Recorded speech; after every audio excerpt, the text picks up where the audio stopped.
Beans തോരൻ വയ്ക്കണതാണ് കാണിക്കുന്നത്. Beans ഞാനിങ്ങനെ ചെറുതായിട്ട് മുറിച്ചിട്ടുണ്ട്. ഇതുണ്ടോ, ഒരുപാട് പൊടിയല്ല, എന്നാലും പൊടി തന്നെ. പിന്നെ വേണ്ടത് കുറച്ച് കടലപ്പരിപ്പ്. ഈ കടലപ്പരിപ്പ് ഞാനൊരു അരമണിക്കൂർ വെള്ളത്തിലിട്ടു കേട്ടോ. എന്നിട്ട് ഇനിയിപ്പോൾ എന്താ ചെയ്യാൻ പോകണമെന്ന് വെച്ചാൽ, ഈ 3 മുളക്, ഈ കടലപ്പരിപ്പ് കുതിർത്തിയത്, അതിൻ്റെ കൂടെ കുറച്ച് കായം, ഒരു 1/4 ടീസ്പൂൺ 1/2 ടീസ്പൂൺ ആവാം, ഈ കായവും കൂടെ അതിൻ്റെ കൂടെ ഇട്ടിട്ട് ഇതെല്ലാം കൂടി ഒന്ന് ക്രഷ് ചെയ്തിട്ട് ഞാൻ വരാം. ഇപ്പം ഞാനിതിനെ ക്രഷ് ചെയ്തുകൊണ്ട് വന്നു കേട്ടോ. ഇനി ഈ ബീൻസിനെ ഞാൻ കുറച്ച് എണ്ണ ഒഴിച്ച് കടുക് പൊട്ടിച്ചിട്ട് വേവിക്കുന്നതിൻ്റെ ഇടയിൽ അതൊന്ന് വെന്ത് കഴിയുമ്പോൾ ഞാൻ മിക്സ്ചർ ചേർക്കും. ഇത് അടിപൊളി ടേസ്റ്റാണ് കേട്ടോ. ഈ കായവും മുളകും കടലപ്പരിപ്പും കൂടിയിട്ട് തേങ്ങ ഇടുന്നതിനെക്കാട്ടിലും ഇത് എനിക്ക് ഭയങ്കര ഇഷ്ടമാണ് ഇങ്ങനെ ഉണ്ടാക്കുന്നത്. അപ്പോൾ ഞാൻ ഇനി ഇത് ഒന്ന് ചീനച്ചട്ടി എടുത്ത്, ഇപ്പം ഞാൻ ചീനച്ചട്ടിയിൽ ഒരു 2 ടേബിൾ സ്പൂൺ എണ്ണ ഒഴിച്ചിട്ട്, എന്തെണ്ണ വേണമെങ്കിൽ ഒഴിക്കാം. ഞാൻ സൺഫ്ലവർ ഓയിലാണ് ഒഴിച്ചിരിക്കണേ. ഇതിലേക്ക് ഞാൻ ഒരു 1/2 ടീസ്പൂൺ കടുക് ഇടുക.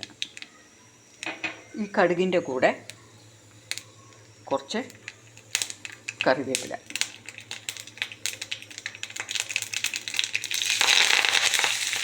എന്നിട്ട് ഈ ബീൻസ് കട്ട് ചെയ്ത് ഇടുക.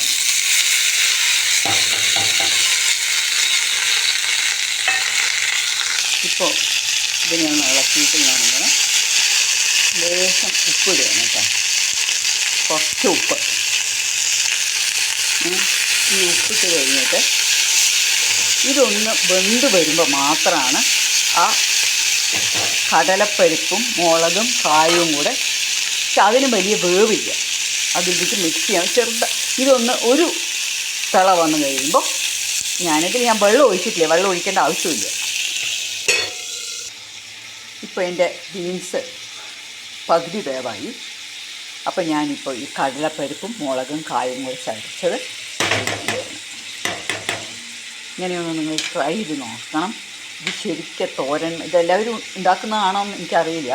ഞാനിത് എൻ്റെ ഒരു ഫ്രണ്ട് റിലേഷൻ ഉണ്ടാക്കുന്നത് കണ്ടിട്ട് ഞാൻ ഉണ്ടാക്കുന്നതാണ്. എനിക്ക് തേങ്ങ ഇടുന്നതിനെക്കാട്ടിലും ഇത് ഭയങ്കര ഇഷ്ടമായി. എന്താ വെച്ചാൽ ആ കായത്തിൻ്റെ ഒരു മണവും പിന്നെ ആ പരിപ്പ് നല്ല ന്യൂട്രീഷ്യസ് ആണിത്. തേങ്ങ ചേർക്കുന്നതുകൊണ്ട് ഞാൻ ന്യൂട്രീഷൻ അല്ല എന്ന് പറയല്ല, പക്ഷേ ഇതിങ്ങനെ ഒന്നും കൂടി ഇതൊന്ന് അടച്ച് വെച്ചിട്ട് ഒന്നാവട്ടെ. ഇപ്പം എൻ്റെ തോരൻ റെഡിയായി കണ്ടോ. ഇത് അടിപൊളി ടേസ്റ്റാണ്, ആ കായത്തിൻ്റെ മണം വരുന്നതുകൊണ്ട്. അപ്പം ഞാനിപ്പോൾ ഇതിനെ എൻ്റെ ഡിഷിലേക്ക് ആക്കട്ടെ. ഇപ്പം എൻ്റെ ഉപ്പേരി റെഡിയായി. എല്ലാവരും ഇതൊന്ന് ട്രൈ ചെയ്ത് നോക്കുക. ഇനി ഞാൻ അടുത്ത ഒരു പിക്കിൾ റെസിപ്പിയായിട്ട് വരാൻ പോകുന്നുണ്ട്. അതൊന്ന് നമുക്ക് നോക്കാം. ഓക്കെ. ഈ പിക്കിൾ ഉണ്ടാക്കാൻ വേണ്ടിയിട്ട് ഞാൻ വളരെ കുറച്ച് എമൗണ്ട് ഉണ്ടാക്കണം കേട്ടോ. 2 വലിയ നാരങ്ങ,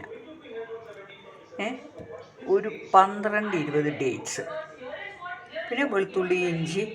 അപ്പോൾ അതിന് വേണ്ടിയിട്ട് ഈ നാരങ്ങ ആദ്യം നമ്മൾ കഷ്ണാക്കിയിട്ട് ഉപ്പിട്ടിട്ട് വയ്ക്കുക. അറ്റ്ലീസ്റ്റ് ഒരു 48 മണിക്കൂർ അല്ലെങ്കിൽ 24 മണിക്കൂറെങ്കിലും അത് ഇളക്കി ആ ഉപ്പും നാരങ്ങയുടെ തൊലിയും കൂടി ഒന്ന് സോഫ്റ്റ് ആവണം. എന്നിട്ട് വേണം ഞാൻ ഈ പിക്കിൾ ഉണ്ടാക്കാൻ വേണ്ടി റെഡി ആവുന്നത്.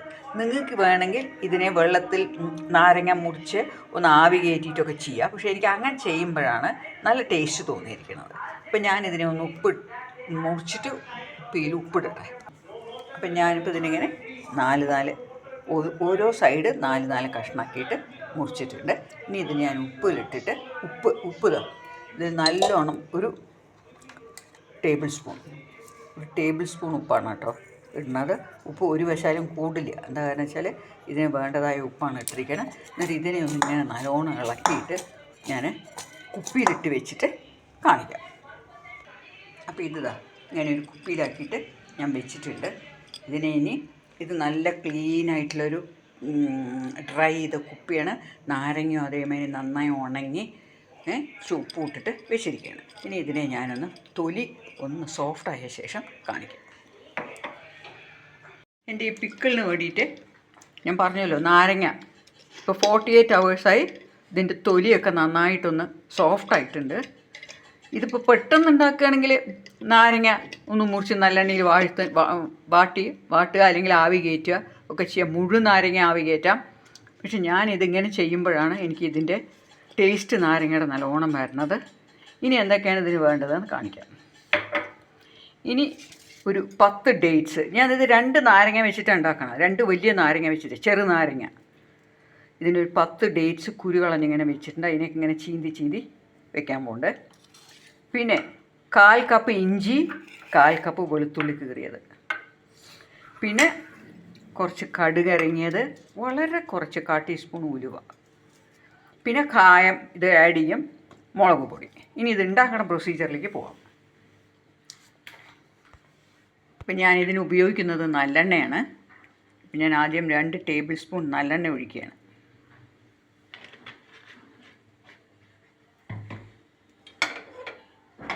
ഈ നല്ലെണ്ണ ഒന്ന് ചൂടായി വരട്ടെ. ഇതിൽ ഈ അച്ചാർ ഉണ്ടാക്കുമ്പോൾ വേണ്ട ഏറ്റവും കാര്യം എന്താ വെച്ചാൽ, ഒന്നിലും വെള്ളം ചേരാതിരുന്നാൽ വെള്ളത്തിൻ്റെ അംശം, ഞാൻ നാരങ്ങ ഉപ്പിലിടുമ്പോൾ ആ കുപ്പിയിൽ വെള്ളം ഒന്നും ഉണ്ടായിരുന്നില്ല. ഒക്കെ നല്ലോണം തുടച്ച് വൃത്തിയാക്കി. അതേമാതിരി വെളുത്തുള്ളി തൊലിച്ചിട്ട് അതിൻ്റെ വെള്ളം കളയുക, വെള്ളം കളഞ്ഞിട്ട് അതിനെ കീറുക. അതേമാതിരി ഇഞ്ചി. ഇങ്ങനെയൊക്കെ ചെയ്യുമ്പോൾ കുറേ കാലം ഇത് നിൽക്കും. പിന്നെ ഇടുന്ന സ്പൂണും ഏതെങ്കിലും സ്പൂൺ ഇടാതിരിക്കുക. അതൊക്കെ എല്ലാവർക്കും അറിയുന്നതാണ്, എന്നാലും ഞാൻ പറയുക ഇതിങ്ങനെ എത്ര കാലം ഇരിക്കും. അപ്പം ഞാൻ ഫ്രിഡ്ജിൽ വെച്ചില്ലെങ്കിലും, പാലക്കാടൊക്കെ ആണെങ്കിൽ ഫ്രിഡ്ജിൽ വെക്കേണ്ടി വരും. ചൂടുകൊണ്ട് നമ്മുടെ ക്ലൈമറ്റ് വ്യത്യാസമല്ലേ, അതുകൊണ്ട്. ഇപ്പം ഞാൻ ചെയ്യുന്നത് അതിനകത്തേക്ക് വെളുത്തുള്ളി, ഇഞ്ചി, ഇത് രണ്ടും ഒന്ന് നന്നായിട്ട് ഒന്ന് സോട്ടാവണം. എന്നാലത് വേഗം കുറച്ചൊന്ന് സോഫ്റ്റായാൽ ഒരുപാട് കടിക്കില്ല. നല്ലെണ്ണയിൽ തന്നെ ഇത് ചെയ്യുന്നതാണ് നല്ലത്.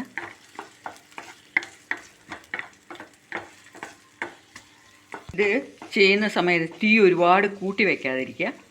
അതങ്ങനെ മൊരിഞ്ഞു പോകാനൊന്നും പാടില്ല. നല്ലൊന്ന് സോഫ്റ്റായി. ഇപ്പം ഞാൻ ഈ ഡേറ്റ്സും കൂടി ഇതിലേക്ക് ആഡ് ചെയ്യണം. ഈ ഡേറ്റ്സ് കൂടി ഒന്ന് സോഫ്റ്റ് ആവണം. ഇനി ഇതിലേക്ക് ഞാൻ മുളക് പൊടി, 1 ടേബിൾ സ്പൂൺ മുളക് പൊടി ആഡ് ചെയ്യുന്നുണ്ട്. ഇതിൻ്റെ കൂടെ തന്നെ കളറിന് വേണ്ടിയിട്ട് ഞാൻ കാശ്മീരി ചില്ലി പൗഡറും 1 സ്പൂൺ ആഡ് ചെയ്യുന്നുണ്ട്. എന്നിട്ട് ഇതൊന്ന് നന്നായി സോട്ട് ചെയ്യാം. ആ മുളക് പൊടി ഒന്ന് ചൂടായി വരട്ടെ. ഇനി എന്താ ചെയ്യാൻ പോകണമെന്ന് വെച്ചാൽ, ഇതിലേക്ക് കടുക് ഇറങ്ങിയത്, ഉലുവ പൊടിച്ചത് ഇത് ചേർക്കുക. ഇത് സാധാരണ എല്ലാവരും അച്ചാർ പൊടി കൊണ്ടൊക്കെ ചെയ്യണതാണ്. ഞാനിവിടെ അച്ചാർ പൊടിയൊന്നും ഉപയോഗിക്കുന്നില്ല. ഇതിങ്ങനെ ആയി കഴിയുമ്പോൾ കുറച്ച് കായം, വളരെ കുറച്ച്, ഇതൊക്കെ ആഡ് ചെയ്തിട്ട് ഈ നാരങ്ങ ഇതിലേക്ക് ഞാൻ മിക്സ് ചെയ്യുന്നതിന് മുമ്പ് ഒരു 2 ടീസ്പൂൺ വിനീഗർ ആഡ് ചെയ്യുന്നുണ്ട്. ഇത് ഇഷ്ടമില്ലാത്തവർക്ക് ചെയ്യണ്ട. ഞാനിതിൻ്റെ ഒരു ലൈഫ് ലോങ് കൂടി വേണ്ടിയിട്ടാണ് ഇത് ഞാൻ ചെയ്യുന്നത്. ഇത്രയേ ആഡ് ചെയ്യുന്നുള്ളൂ. ഞാൻ നാരങ്ങയിൽ ഉപ്പ് ആഡ് ചെയ്തുകൊണ്ട് ഞാനിനി ഇതിലേക്ക് എൻ്റെ നാരങ്ങ ചേർക്കാൻ പോവാണ്. നാരങ്ങ ഇട്ട ശേഷം ഞാനിനി ഇത് ഒരുപാടായിട്ട് സോട്ട് ചെയ്യുക.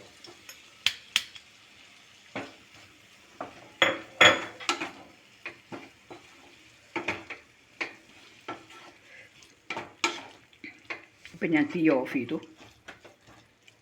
ഇനി ഇതിന്ന് വരുന്ന ആ വെള്ളം ഉണ്ടല്ലോ, അത് വെച്ചിട്ട് നമ്മുടെ അച്ചാർ നല്ലോണം പാകാവും.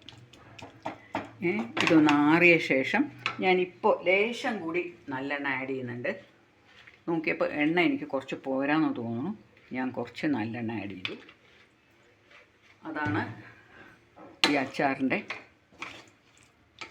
ഒരു നല്ലെണ്ണയിൽ ഉണ്ടാക്കുന്നതാണല്ലോ നല്ലത്. അപ്പോൾ അതിൻ്റെ വെളിച്ചെണ്ണയും വേറെ വല്ല ആഡ് ചെയ്യുമ്പോൾ കൂടുതൽ ലൈഫ് ലോങ് ഉണ്ടാവില്ല. നല്ലെണ്ണയാണ് ഏറ്റവും നല്ലത് അച്ചാറുണ്ടാക്കാൻ. അപ്പം ഇതൊന്ന് നന്നായി സോട്ടായ ശേഷം, ആറി വന്ന ശേഷം ഞാനിതിനെ എൻ്റെ കുപ്പിയിലേക്ക് ആക്കാം, എന്നിട്ട് കാണിക്കാം. ഇപ്പം എൻ്റെ അച്ചാറൊക്കെ നന്നായി തണുത്തു. ഇനി ഞാനിതിനെ കുപ്പിയിലാക്കി വയ്ക്കാൻ പോകുന്നത്.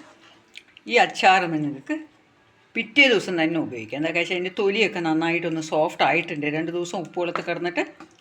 അപ്പോൾ ഒരു ദിവസം കൂടി ഇത് പുറത്ത് വയ്ക്കാം. എത്ര ദിവസം പുറത്ത് വെച്ചാലും ഇത് കേട് വരാൻ പോകുന്നില്ല. എന്താ കാരണം വെച്ചാൽ അത്രയും വെള്ളത്തിൻ്റെ അംശം ഇല്ലാണ്ടാണ് ഇത് ഉണ്ടാക്കിയിരിക്കുന്നത്. സ്പൂണൊക്കെ തന്നെ എല്ലാം വളരെ നല്ല ഡ്രൈ ആയിട്ടുള്ള സ്പൂണാണ് ഉപയോഗിച്ചിരിക്കുന്നത്. ഇനി ഞാനിതിനെ ഒന്ന് കുപ്പിയിലാക്കിയിട്ട് കാണിക്കാം. ഇപ്പം ഞാൻ അച്ചാർ കുപ്പിയിലൊക്കെ ആക്കി. ഇത് കുറച്ചുകൂടി ഇരുന്ന് നാളെയും കൂടെ ആകുമ്പോൾ ഇതിപ്പോൾ ഒരു മുക്കാലുണ്ട് കുപ്പിയുടെ, കുറച്ച് പകുതി ആവുമായിരിക്കും.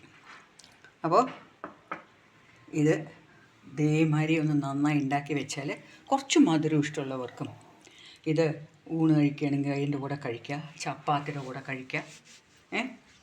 എന്ത് നാനോ റൊട്ടിയോ അങ്ങനെയൊക്കെ കഴിക്കുമ്പോൾ ഈ ഒരു നാരങ്ങ നന്നായി അതിൽ ചേരും. 2 ദിവസം കൊണ്ട് അതിൻ്റെ തൊലി ഒന്നും കൂടി സോഫ്റ്റ് ആകുമ്പോൾ വളരെ ടേസ്റ്റിയാണ്. ഇത് ഞാൻ മുമ്പ് ട്രൈ ചെയ്തതാണ്. അപ്പോൾ ഡേറ്റ്സിൻ്റെയൊക്കെ കൂട്ടുക കുറയ്ക്കുകയൊക്കെ ചെയ്യുക. പക്ഷേ ഞാൻ ആഡ് ചെയ്യുന്നത് വളരെ കൃത്യമാണ്. എനിക്ക് കൂടുതൽ മധുരം ഡേറ്റ്സിൻ്റെ ഇഷ്ടമില്ലാത്തതുകൊണ്ട് ഞാൻ ഈ 2 വലിയ നാരങ്ങയ്ക്ക് ഒരു 10 എണ്ണം 8 എടുത്ത് നോക്കി. പക്ഷെ അതത്ര എനിക്ക് അന്ന് ഒരിക്കൽ ഉണ്ടാക്കിയപ്പോൾ ശരിയായി തോന്നിയില്ല. അപ്പം ഞാൻ ആക്കി. അപ്പോൾ ഫ്രണ്ട്സ്, എൻ്റെ ഈ മെഴുക്ക് പുരട്ടിയും പിന്നെ ഈ അച്ചാറും ഒന്ന് കണ്ടിട്ട് ടേസ്റ്റ് ചെയ്തിട്ടും എനിക്ക് കമൻസ് തരിക. സോ നിങ്ങളാണ് എൻ്റെ support. See you in the next video. It's bye from Sudha Menon.